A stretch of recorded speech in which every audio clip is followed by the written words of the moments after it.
March 5th, SIM card from here, going to here. Been having some trouble making this my daily, but finally got it. I don't even know if I want to go back to iPhone. Let's see. Hey, my name's Andres. I review tech and I love bringing them into my lifestyle. Recently, it's been phones. I'm starting to sort of itch about trying out different ones, and the S23 Ultra is one of them. Actually, I ditched my iPhone 6 months ago and I've been living with Android ever since. I know what you're thinking. Was the switch hard? Was it worth it? How's the phone? Do you like Android? How's your experience? Jesus, so many questions I've got to answer. Look, if you stick long enough, I'll tell you my story.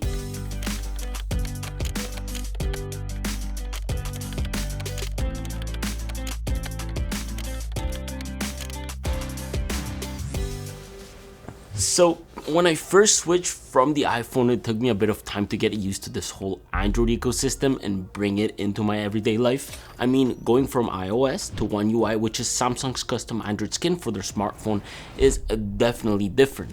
This meant that I needed to feel ready to ditch iMessage, FaceTime, group chats with friends, stop location sharing, reacting to messages, airdrops, the ecosystem. So knowing that in North America, iOS users account for more than half the market, my circle of friends were going to start seeing that little green bubble pop. And so that happened. The switch definitely took a few weeks before putting the iPhone in the drawer. However, once I was able to get up and running, in my mind, it unlocked a whole new world of possibilities. And let me say this, it's not about customization being able to provide cool things.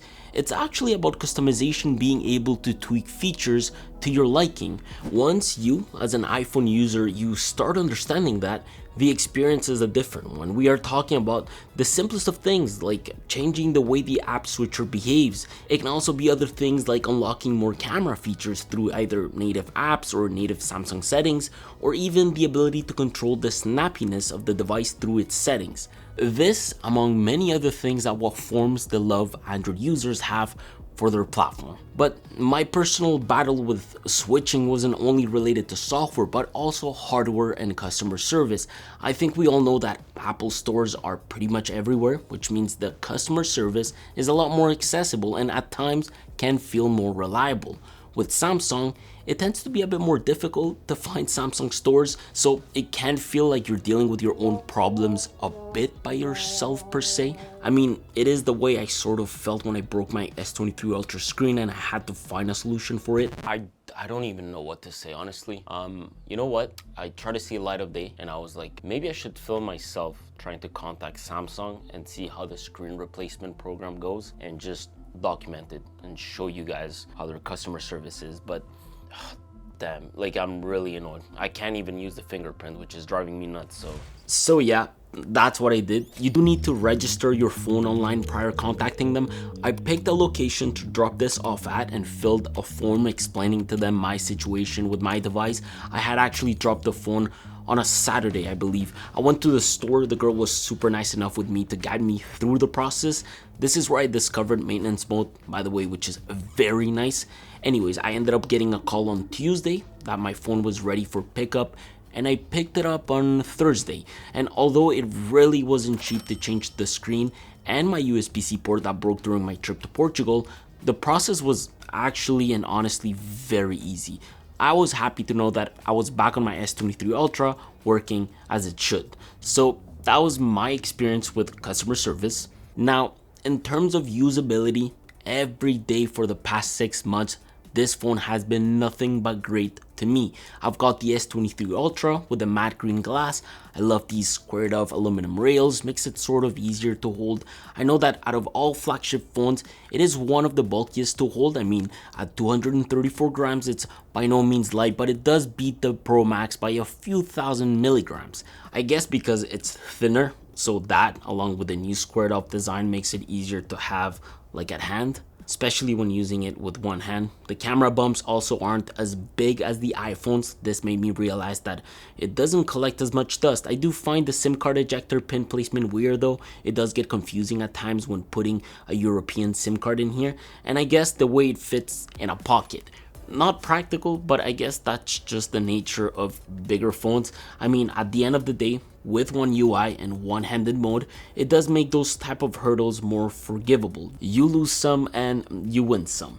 The display, I guess my only complaint with this is how easy it is to collect minute scratches. This is Gorilla Glass Victus 2 on this phone. It's said to be an incredible durable glass, scratch resistant, and provides drop protection of up to 1 meter on concrete and up to 2 meters on asphalt. Of course, there is only so much glass can resist, especially when dropping it flat on unleveled concrete, although having micro abrasions on a screen like this just by simply putting your phone in your pocket is annoying. I do wish I could show you my older screen because it was a lot worse, but look, even with this new screen, I already have micro scratches. Aside from that, the display is by far my favorite display right now. The adaptive refresh rate works like magic. Having 1750 nits of peak brightness comes in handy a lot more than you think. The colors are just insane, I've always said that, and the fingerprint reader is lightning fast. I really enjoy this screen, and I truthfully enjoy the physical experience it delivers with haptics. It's funny because a few weeks ago I was at the Monza GP and I was live streaming the race on my phone, and there was two guys behind me that were like literally freaking out. They were like, oh my god, that phone looks so good and it's so bright outside in the scorching sunlight. I think that just by itself should tell you quite a lot about this display.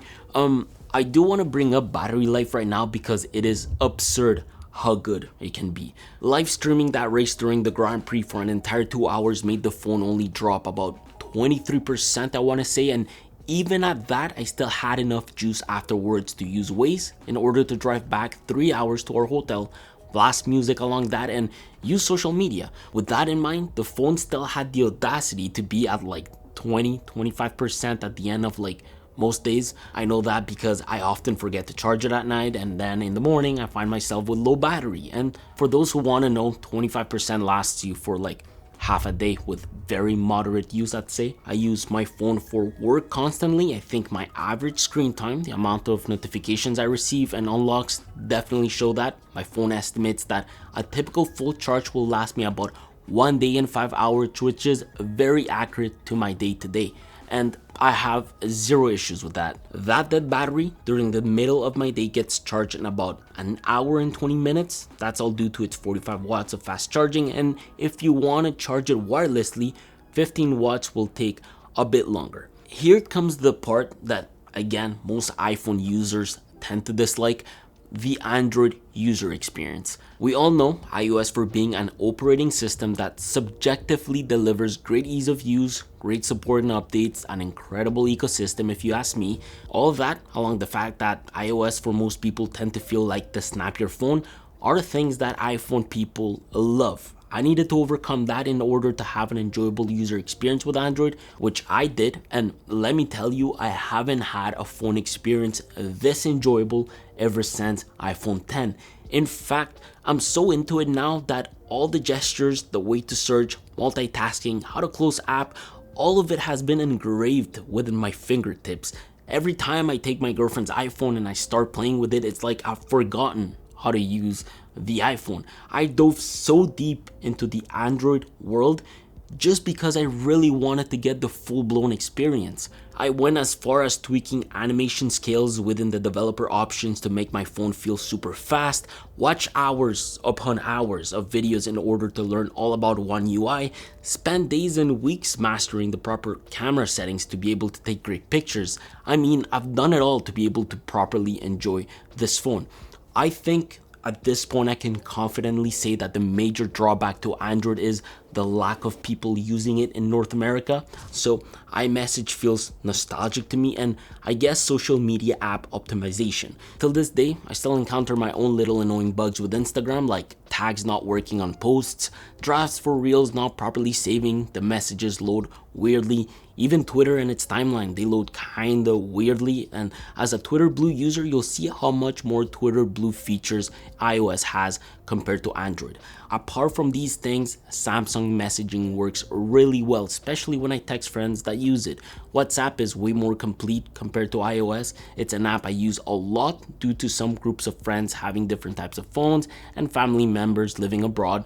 Along with these apps, the keyboard feels a lot more natural, more specifically the Google keyboard. At first, it was a bit of a learning curve, and then I learned to embrace it. I was getting faster, and now I'm at the point that honestly, I like it more than typing on iOS. That, and there's also been the ability in my life to properly navigate a file system, open PDFs to sign documents, redact certain documents, replacing notes with Google Keep. Like, I've done so much with this phone and have gone through so much with it that I couldn't be happier to say that it's very well optimized, has never lagged on me, and it doesn't feel sluggish. So I guess on my end, it's fair to say that all the updates that have been rolled out for One UI these past few months have been reliable. Part of me does wish that the phone came with 512 gigabytes of storage at base and not 256 gigabytes. I say part of me because those 200 megapixels and 50 megapixel pictures can take a lot of room. It's part of the reason I now find myself shooting in mainly 12 megapixels. The other part is, well, I like using the other lenses with their different focal lengths. If you're not totally aware, the S23 Ultra has a set of 4 lenses that can only be used in 12 megapixel mode, except the primary lens that also supports the 50 megapixel mode and the 200 megapixel mode. The rest, the ultra wide lens for nice wide pictures, the tele 1 for the 3x optical zoom, and the tele 2 for the 10x optical zoom can all be used in 12 megapixel mode. All lenses have been incredibly useful for me, more specifically when shooting 12 megapixels. I think I've spent an abnormal amount of time learning the ins and out of this camera system. By now I pretty much know how it works, what focal lengths work best for certain angles, how to shoot raw and manual. All of these things led to the fact that I guess I rarely bring my camera when we go on trips because all of these lenses can do so much work. It's become literally my favorite camera system. I brought it everywhere with me, going to London, Portugal, Italy. The only weird quirks that I find that sort of is odd is how hard it can be to focus on a subject with the tele 2 lens, and well, social media apps really can't handle Android cameras properly. I am happy to say though that shutter lag is not a thing, and for me has never really been a thing. Just like taking videos with this phone also, it's not my favorite thing to do. When it works, it definitely works, but I do think iPhone has the upper hand in that department. I've got a whole guide on how to take pictures with this phone. You might want to check that out. Other than that, I think the last thing worth mentioning is Android Auto. Honestly, I feel like it does less weird stuff compared to Apple CarPlay. My only pet peeve is that not all of my cars support it, but when they do, it's much better than what I remember Apple CarPlay being. Just having Google Assistant integrated into it has made a lot of my hands-off experience better. I like the layout, the way it splits screens, how much more advanced Google Maps is. That actually, just in general, Google Maps is coded on Android devices. Maps is horrible. So what made me switch? It's definitely not the S Pen or Bixby, let me tell you that. Things I don't use honestly, and I can't comment on them sadly. But the relationship between the hardware this phone provides along the software that it's integrated into it, One UI, has made me want to try an Android system again. I know One UI is not perfect. I mean, I can clearly see that with their app drawer. I still don't get why it's not in alphabetical order like the Pixel. But Samsung Dex, the integration of Google Assistant natively, Camera Raw, the ability to implement an insane multitasking workflow, a wide system audio equalizer, dual Bluetooth connection for watching movies with your partner. This and all of the stuff I've talked about are things that made me want to be part of this universe. I still miss the Apple ecosystem, don't get me wrong, like iMessage, FaceTime, and connecting my devices together along tracking my AirTags, but those are things I've learned to lose in order to win in other aspects of my tech life. If you do own an Android, let me know your experience. If you switched recently from iPhone to Android, share your experience down below. Like, let the people know what it is like. What's next for me? Well, as I'm talking to you guys, iPhone 15 is legit just coming out. So because of the nature of my job, I do have to go back to iPhone and review all of that. Probably spend a lot of time with it and hopefully also try out the Pixel. The only way I can deliver great consistent reviews, guys, is by hopping from one device to the other. For now, I'm putting the S23 Ultra on this side, and I'll be waiting for the S24 Ultra when it comes out. Until then, iPhone and Pixel will do. It's been a pleasure to be Team Android for the past few months. It's been absolutely great. So yeah, that's it. Thanks for watching. I appreciate you guys being here, and I'll see you guys next Sunday. Take care.